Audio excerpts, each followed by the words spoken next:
এই হচ্ছে কি মহাগুরু এমজি মিঠুন চক্রবর্তীর দাম।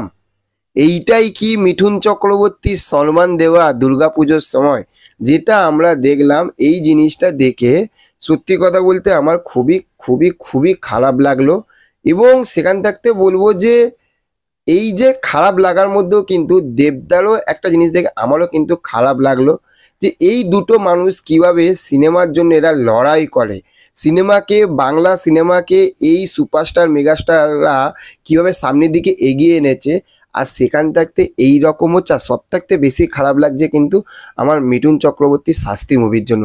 কি খারাপ লাগছে সেটাই বলছি। দেখুন, আজকে অ্যাডভান্স বুকিং কত কি টাকা কালেকশন, কি রকম টিকিট বিক্রি করছে, কি রকম চলছে, সেইগুলো ব্যাপার যে বলবো না। আজকে বলবো এই যে যে মিঠুন চক্রবর্তীর শাস্ত্রী মুভিটা যেভাবে শো পেলো, এটা না আমি অবাক হয়ে গেছি। এটা আমি আশা করতে পারিনি এই রকম শো পাবে, যেখানে মিঠুন চক্রবর্তী রয়েছে।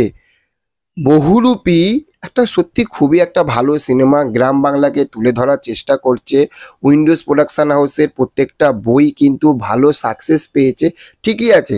কিন্তু এটা দুর্গাপুজো, এটা দুর্গাপুজো। এবং আমি অবাক হয়ে গেলাম, তিনটে সিনেমারই কিন্তু ক্রেজ কিন্তু ব্যাপক লেভেলে।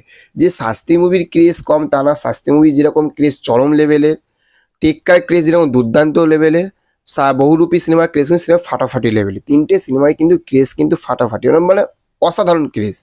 তো সেখান থাকতে এই যে বহুরূপী এতটা, মানে আমি কলকাতার কথা বলছি বা বাইরে সব কিছু মিলিয়ে, বহুরূপী সিনেমা কিন্তু সব থাকতে শো বেশি পেয়েছে।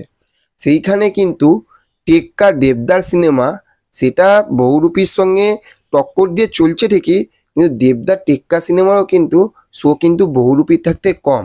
আর শাস্ত্রী, আর কি বলবো, আপনারা যারা দেখছেন আপনারা অবাক হয়ে যাবেন। শাস্ত্রী মুভি এই দুটো সিনেমার ধারে কাছে নেই, এতটা কম শো পেয়েছে, এতটা কম শো পেয়েছে। এবার আপনি বলবেন যে এখানে সব থেকে বড় কারণ হচ্ছে যে সোহম এন্টারটেনমেন্টসের কাজ। তারা যে আগে যে কটা সিনেমা মুক্তি দিয়েছে, তারা যে প্রচুর যে একটা ক্র্যাক রেকর্ড তারা ভাঙতে পেরেছে বা প্রচুর একটা ভালো পারফরমেন্স দিয়েছে তা না, সেটা দেব এন্টারটেনমেন্ট ভেঞ্চার্স এবং হচ্ছে উইন্ডোজ প্রোডাকশন হাউসের থাকতে কিন্তু একদমই তারা বাচ্চা। কিন্তু এটা বুঝতে হবে, শুধু প্রোডাকশন হাউসটা দেখলে হবে না, সেখানে কে রয়েছে। এই যে আমরা টেক্কা বা আমরা বহুরূপীতে যারা অভিনয় করছে, তার বাপ, এই দুটো সিনেমা তার বাপ রয়েছে মিঠুন চক্রবর্তী, ঠিক আছে। আরে ভাই একটু তো শো তো বেশি দাও।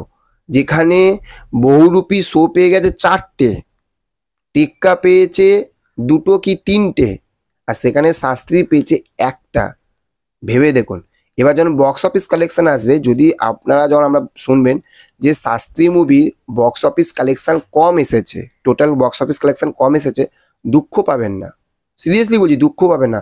সই তো পায়নি, দুঃখ তো তার কালেকশনটা আসবে কোথা থাকতে, তাই না?